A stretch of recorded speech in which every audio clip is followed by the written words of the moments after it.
साझे सुतिहाना रही तू जागल विश करेला मन बाबे पागल साझे सुतिहाना रही तू जागल विश करेला मन बाबे पागल हो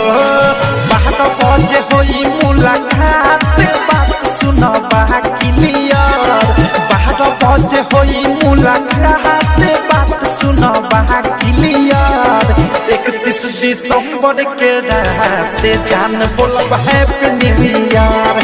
31 दिसंबर के रात जान बोलब हैप्पी न्यू ईयर 31 दिसंबर के रात जान बोलब हैप्पी न्यू ईयर जान बोलब हैप्पी न्यू ईयर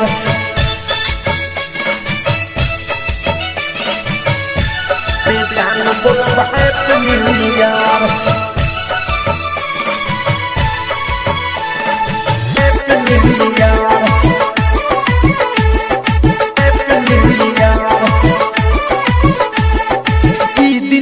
जाई मोरा दिलवे में छापी गिफ्ट के बदले में दे दी पॉपी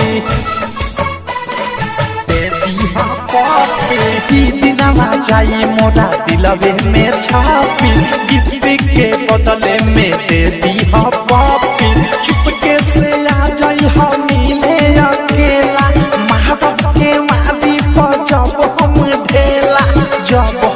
ढेला हो जब हम ढेला मारा बढ़ेला हमारा बढ़ेला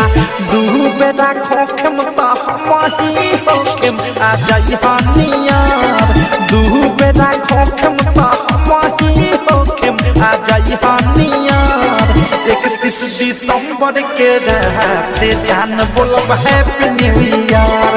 31 दिसंबर के रात जान बोलब हैप्पी न्यू ईयर 31 दिसंबर के रात जान बोलब हैप्पी न्यू ईयर जान बोलब हैप्पी न्यू ईयर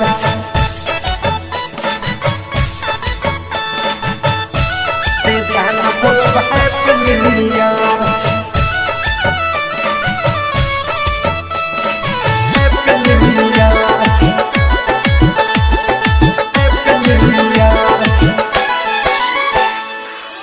नियन खिल जाई दू दिल मिल हो नया साल में खुशी के नए होई फील हो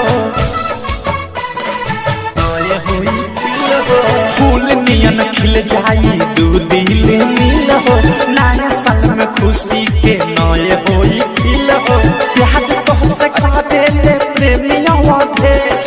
असही बीती सारा दिन रमेश सारा दिन रमेश सारा दिन रमेश प्यार का होला जाने ले बिकी विशाल डियर प्यार का होला जाने ले बिकी विशाल डियर 31 दिसंबर के रात जान बोलब हैप्पी न्यू ईयर 31 दिसंबर के रात जान बोलब हैप्पी न्यू ईयर 31 दिसंबर के रात जान बोलब happy new year happy new year happy new year साझे सुतिहाना रही तू जागल विश करेला मन बाबे पागल साझे सुतिहाना रही तू जागल विश करेला मन बाबे पागल हो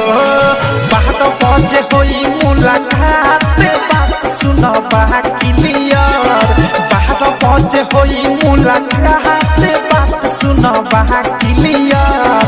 31 दिसंबर के रात जान बोलब हैप्पी न्यू ईयर